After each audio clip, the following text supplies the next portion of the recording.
पूजिए विप्र सकल गुणहीना और शूद्र न गुण गण वेद प्रवीणा। शूद्र चाहे कितना भी वेदों का ज्ञाता क्यों ना हो, शास्त्रों का ज्ञाता क्यों ना हो, शूद्र कभी पूजनीय नहीं हो सकता।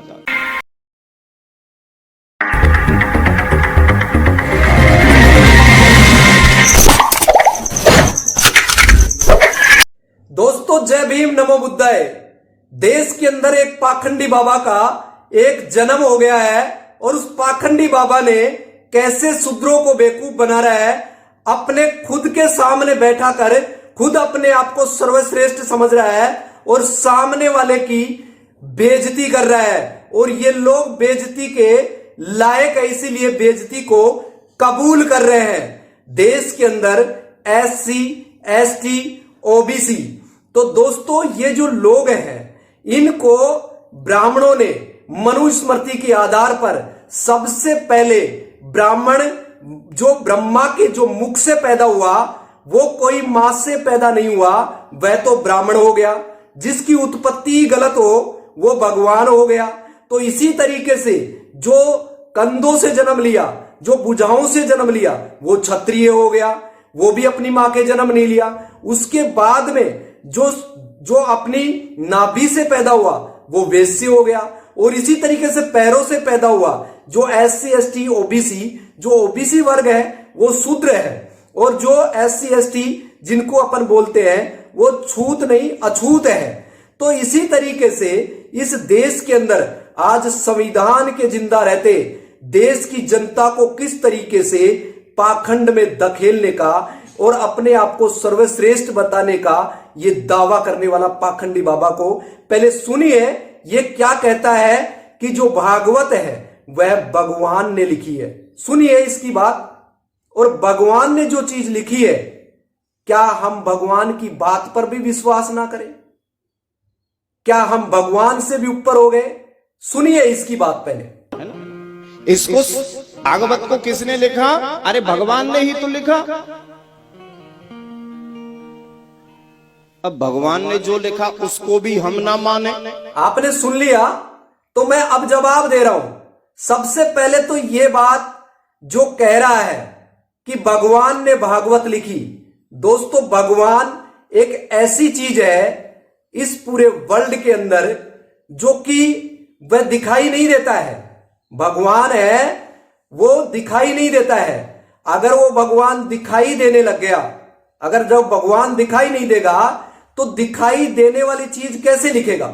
सबसे पहले कोई भी पृथ्वी पर कोई भी चीज साकार रूप में आ जाती है या फिर आकार रूप में आ जाती है तो फिर वह भगवान कैसे हो सकती है? क्योंकि वह तो मिटने वाली है।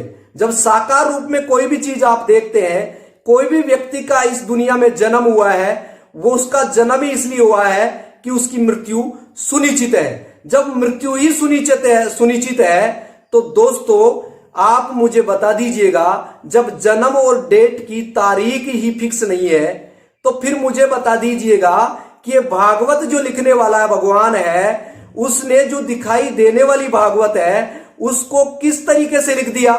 दोस्तों ये सारे के सारे प्रोपगेंडा इन ब्राह्मणों ने ये शास्त्र लिखे हैं और नाम दे दिया इनको भगवान का, ताकि ब्राह्मणों के ऊपर कोई अंगुली नहीं उठा सके।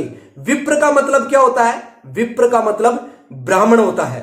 और ये आगे सुनिए, आगे किस तरीके से लोगों को बेवकूफ बना रहा है। आज संविधान है, बाबा साहब डॉक्टर BR अम्बेडकर ने लिखा, क्योंकि आपको पढ़ने से दूर किया गया। और जब आपको पढ़ने का अधिकार बाबा साहब ने दिया तभी तो आप बोल रहे हैं, तभी तो मैं सूट बूट में बोल रहा हूं, तभी तो मैं आज आपके बीच में शिक्षा नहीं होती तो मैं इस तरीके से बोल पाता। तो ये शिक्षा का राइट डॉक्टर BR अम्बेडकर ने आपको दिया है। और इसी तरीके से जो संविधान आपको, जो लिखित संविधान है, एविडेंस है, ये इतिहास है। इसकी भागवत का कोई इतिहास नहीं है कि भगवान ने आकर और वो लिख दी जो भी दिखाई देने वाली चीज। भगवान अगर दिखने वाला हो गया, अगर मान लो कि भगवान के बारे में बात करते हैं तो भगवान को किसने देखा? दोस्तों मैंने तो नहीं देखा। अब इन्होंने भगवान को देखा है तो फिर बाद में वो देखने के बाद में कैसा लगता है और उसने इस तरीके की किताब कैसे लिख दिया जो कि दिखने वाली चीज है। जब आकार और साकार में कोई चीज आए गई तो मिटेगी।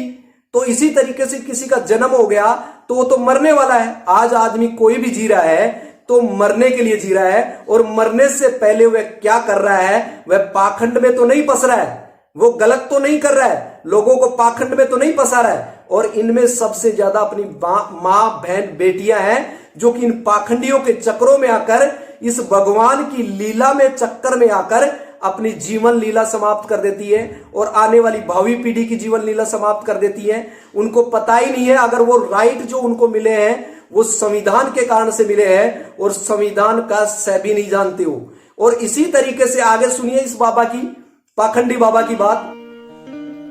तो ये तो अज्ञानता हो गई ना, ये तो बहुत ही अज्ञानता हुई हमारी कि हम भगवान की भी ना माने, फिर तो हम भगवान से भी बड़े हो गए। तो पूजिए विप्र सकल गुणहीना और शूद्र न गुण गण वेद प्रवीणा। शूद्र चाहे कितना भी वेदों का ज्ञाता क्यों ना हो, शास्त्रों का ज्ञाता क्यों ना हो, शूद्र कभी पूजनीय नहीं हो सकता। ब्राह्मण हर हाल में पूजनीय है। बोलो जय श्री कृष्ण। अब इसकी पाखंडी बाबा की आपने जो बात सुना, ये कह रहा है कि पूज्य विप्र सकल गुणहीना, पूज्य विप्र सकल गुणहीना, और आगे कह रहा है और शूद्र गण गुण वेद प्रवीणा। शूद्र यानी ओबीसी वर्ग, जिसमें जितनी जातियां हैं, उनको ये सरेआम गाली दे रहा है। और आप अनपढ़ होने के कारण से, शब्दों का ज्ञान ना होने के कारण से आप इनकी बकवास सुन रहे हैं।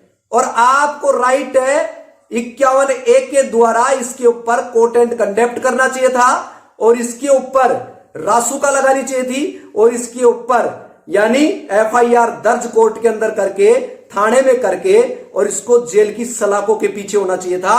लेकिन अगर आप इन बाबाओं को बढ़ावा देंगे तो दोस्तों आप स्कूल में नहीं जाएंगे तो आप अंधभक्त बनेंगे। ये क्या कह रहा है समझ लिया? आज आपने सुना, ये कह रहा है पूज्य विप्र सकल गुणहीना, पूज्य विप्र सकल गुणहीना और शूद्र गण गुण वेद प्रवीणा।